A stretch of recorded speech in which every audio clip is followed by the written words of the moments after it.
You're not in the band because of Stevie. Stevie Nicks has never been one to shy away from honesty, and in 2021 she finally told the world the truth. The sabotage, the jealousy, and the ultimatum that would change Fleetwood Mac forever. For decades, fans had seen the magic between Stevie and Lindsey Buckingham on stage, but behind the curtain was a storm that never stopped brewing. She wrote dreams about him, and he struck back with Go Your Own Way, but those weren't just love songs, they were battle cries. And they told only part of the story. Stevie Nicks was born Stephanie Lynn Nicks on May 26, 1948, in Phoenix, Arizona. Her father, Jess, rose through the corporate ranks, eventually becoming president of Armored Dial and a vice president of Greyhound. That meant the family never stayed in one place for long. By the time she was grown, Stevie had lived in Phoenix, Los Angeles, Albuquerque, El Paso, Salt Lake City, Chicago, and small towns across California.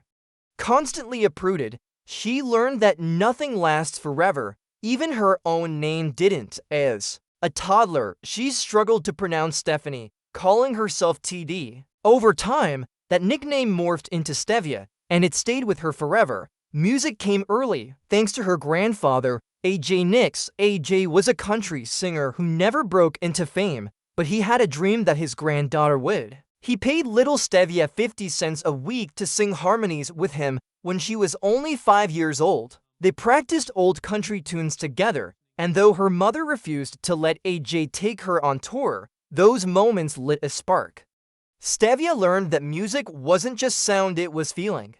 It was something you lived. By the time she turned 16 in 1964, music had already claimed her heart. Her parents gifted her a rented Goya guitar and lessons, and fate added heartbreak into the mix. On her birthday, her first boyfriend broke up with her. Instead of collapsing, she wrote her very first song. The lyrics were raw and simple, but they revealed something important. She wasn't just a girl who liked music, she was a songwriter.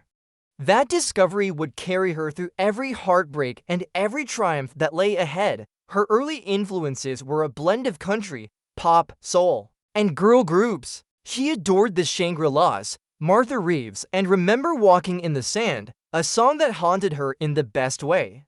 These sounds shaped her, and years later they would help her bridge worlds, working seamlessly with Tom Petty, Don Henley, and even Harry Styles. But her true destiny took shape the night she met a young guitarist named Lindsey Buckingham. It was 1966, and Stevie was a senior in high school. She walked into a Young Life gathering where Lindsey was playing California Dreamin' On his guitar. Without hesitation, she harmonized. Their voices fit together instantly, like they had been meant to collide. But after that night, they went their separate ways until fate intervened again. 2 years later, Lindsey's band Fritz needed a singer, and he called Stevie.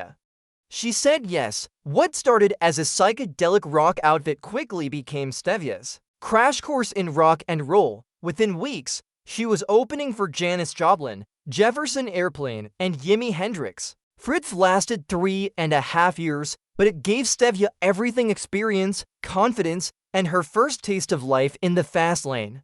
And though she wasn't yet romantically involved with Lindsey, the bond between them only grew stronger. When Fritz fell apart in 1971, Stevie and Lindsey stuck together. But almost immediately, Lindsey was struck with a debilitating case of mononucleosis that lasted nearly a year. Stevie cared for him, cooking, cleaning, and dreaming of their future together. That year sealed their partnership. They weren't just collaborators anymore. They were partners in every sense of the word. In 1973, the duo released Buckingham Nicks. They poured their souls into the album, and while critics admired it, the record flopped commercially. The label dropped them, and they sank into debt. Stevie waited tables, cleaned houses including the home of producer Keith Olsen, while Lindsey dedicated himself entirely to music. She supported him financially, emotionally, and spiritually, even as the weight of sacrifice began to bruise her heart. Then fate intervened again. Mick Fleetwood, drummer of Fleetwood Mac, was searching for a new guitarist in 1974. Keith Olsen played him Frozen Love from Buckingham Nicks, Fleetwood was blown away. Soon after, Lindsey got the call, but he refused to join without Stevie. They were a package deal. Against all odds, Fleetwood Mac agreed. From the very start, Stevie saw the opportunity more clearly than anyone else. By New Year's Eve of 1974, she and Lindsey were officially members of Fleetwood Mac. They brought with them not only new songs but a new identity. And with it came both triumph and heartbreak. Their personal relationships unraveled at the same time the band's success exploded. By the time Fleetwood Mac began recording Rumors in 1976, Stevie and Lindsey had broken up, Christine and John McVie's marriage had collapsed, and Mick Fleetwood's marriage had fallen apart. The band was in chaos, and yet, somehow, that chaos translated into magic on tape. Lindsey wrote the searing breakup anthem Go Your Own Way. Stevie hit back with Dreams, soft but defiant. Their war played out in stereo, a battle of words set to unforgettable melodies. Stevie also wrote Silver Springs, a song so powerful she believed it was the best she'd ever written, but Lindsey pushed for it to be cut, leaving it buried on a B-side. To Stevie, that felt like sabotage, a silencing that would wound her for decades, but none of it stopped the music. Rumors became one of the best-selling albums of all time, selling over 21 million copies in the US alone. It won the Grammy for Album of the Year, and its songs became eternal. Yet behind the glittering success, the wounds deepened. In 1981, Stevie stepped out on her own with Belladonna. It shot to #1, fueled by Edge of 17, Leather and Lace, and her duet with Tom Petty, Stop Draggin' My Heart Around. Rolling Stone crowned her the queen of rock and roll, but success came with a cost. By then, Stevie's cocaine use had spiraled. The glamour masked a growing monster that consumed her health, her energy, and her fortune. Her battle with addiction didn't end with cocaine. In the late 1980s, a psychiatrist prescribed clonazepam, assuring her it was safe. Instead, it trapped her in a fog for 8 years. Quitting was brutal, a 47-day withdrawal marked by pain, shaking, insomnia, and despair.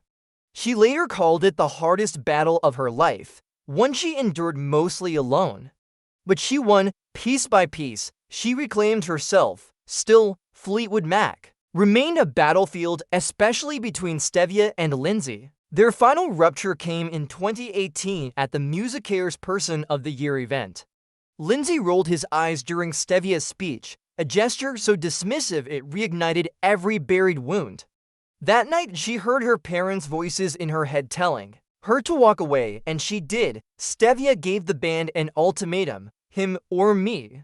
Fleetwood Mac chose Stevie. Lindsey called it betrayal. He sued. The case was settled quietly, but the damage was done. He accused her of jealousy. She called his story revisionist history. And for the first time, Stevie spoke openly about why she had made the choice. It wasn't pettiness, it was survival. Today, Stevie Nicks stands as one of the most enduring figures in rock history. She has faced heartbreak, addiction, sabotage, and loss.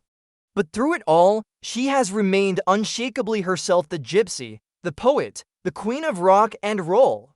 And when she finally walked away from Lindsey Buckingham for good, she proved one last thing: sometimes the greatest act of love is choosing yourself.